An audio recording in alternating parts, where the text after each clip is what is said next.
So with the return of crowds during tapings, we're now getting spoilers ahead of time, because Cover your ears, everybody. yes, cover your ears, because you would never guess where they're going for the next TakeOver special. So on Tuesday night, they announced that TakeOver will be Sunday, August 22nd, the night after SummerSlam, and it will be Karrion Kross versus Samoa Joe, because they were doing the double tapings today for next Tuesday and the week after that, which are going to be airing on Sci-Fi at 8 Eastern instead of USA due to the Olympic coverage. But that obviously, based on where this was going, I think this was the match everyone anticipated. If there was any question about Joe's status, there is your answer.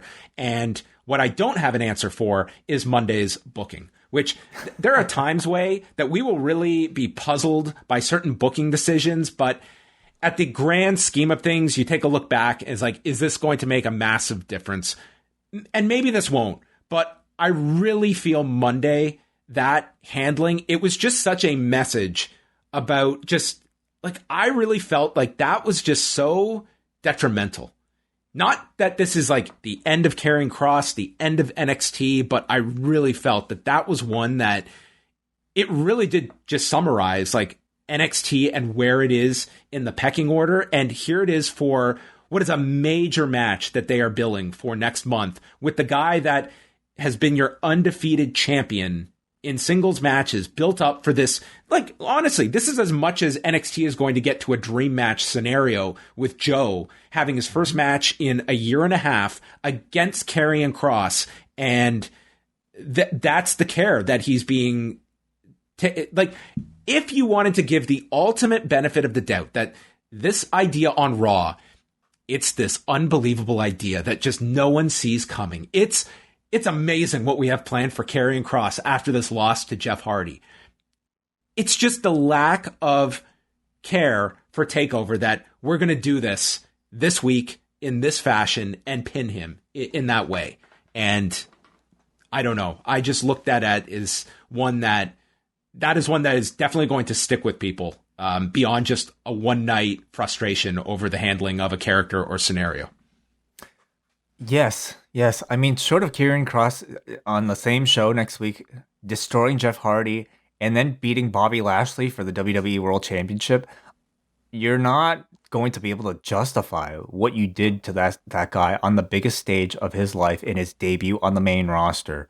And unfortunately, as maybe divorced sometimes as Raw and NXT might be, it certainly had I would say, a big effect on, I think, the conversation going into NXT last night. It was the big elephant in the room that they briefly mentioned. But, his field trip on Raw. It's taken so much luster out of what would otherwise be a massive return for Samoa Joe that I think they've done a really good job of, teasing but not giving it to you.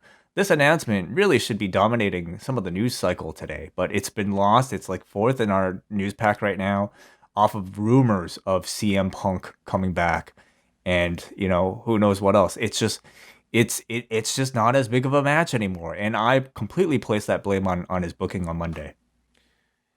Yeah. And I think it's just, it's a frustration that you watch. Like, if you are an NXT viewer, if you're a WWE viewer, I think at your core, you have the direct comparison right now. And it's just like, you watch AEW and you can see something like a Lance Archer, where tonight's show was built around Archer and where they were. Like, this was strategically booked to be in Texas, where this title change was going to have maximum impact.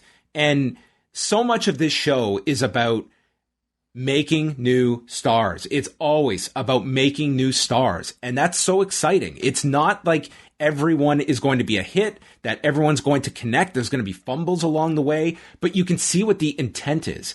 And when you watch something like a Karrion Kross, it just feels that your audience wants to see all of these things succeed. And it's just you are creating the negative that you have to overcome to get back to square one, instead of just starting from the jump that we've got this undefeated monster who is coming to Raw. Like, that should be an exciting thing right off the bat. And instead we have to establish him at this level. And now he has to overcome this to get back to where we were prior to this loss.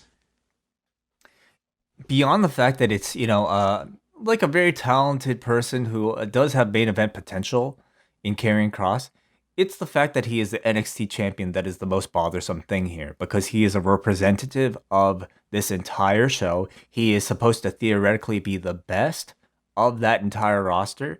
He holds the item that every single person on that roster is trying to chase. And to diminish all of that in one go as somebody who is, beneath Jeff Hardy. Yes, even though Jeff Hardy cheated, a champion should not be losing, period. He let a cheating Jeff Hardy beat him. To me, that's still just as foolish, of an act as losing to Jeff Hardy straight up clean. It's the fact that he is the champion that is the toughest thing to take here. If Kross had lost the belt to, say, Johnny Gargano the week before, came on Monday and then lost, it would have still been really disappointing, but it wouldn't have stung so much. It wouldn't have made the entire show on Tuesday feel like that much flatter, because everybody's fighting for, a pretty, a paperweight, basically. So it really disappointing, and I just don't see any justification for it. It's also that, Karrion Kross, under the best of circumstances, was this guy going to be a top star? I don't know. Karrion Kross, has, a great presentation. They were very careful with him in NXT, but I mean, he's got his negatives too attached to it. But you look at him, and it would be one thing if they plucked Kyle O'Reilly and put him in that scenario.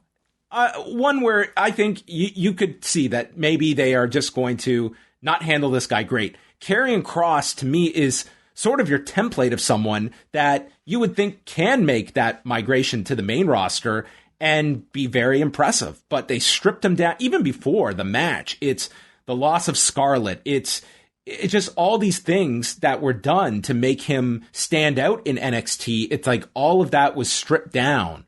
And it's not character enhancement. It's bringing him down and overcome all these limitations we've placed on you from step one. Mm-hmm. So we wait to see what they do with him on Monday. What is their brilliant follow-up to this thing? I really, really need to see it, okay? But beyond concert. That, with him singing? Yes. He's going to sing the theme instead of Scarlett? Yes. He's going to sing Fall and Pray with dubstep. Oh, can't wait. It's going to be weird these next few weeks. I imagine you'll continue to see a lot more diversion between WWE Raw and NXT. They're going to be telling one story on one show, and on the other show, it'll be completely different. So more field trips for Karrion Kross, I suppose, in the coming weeks.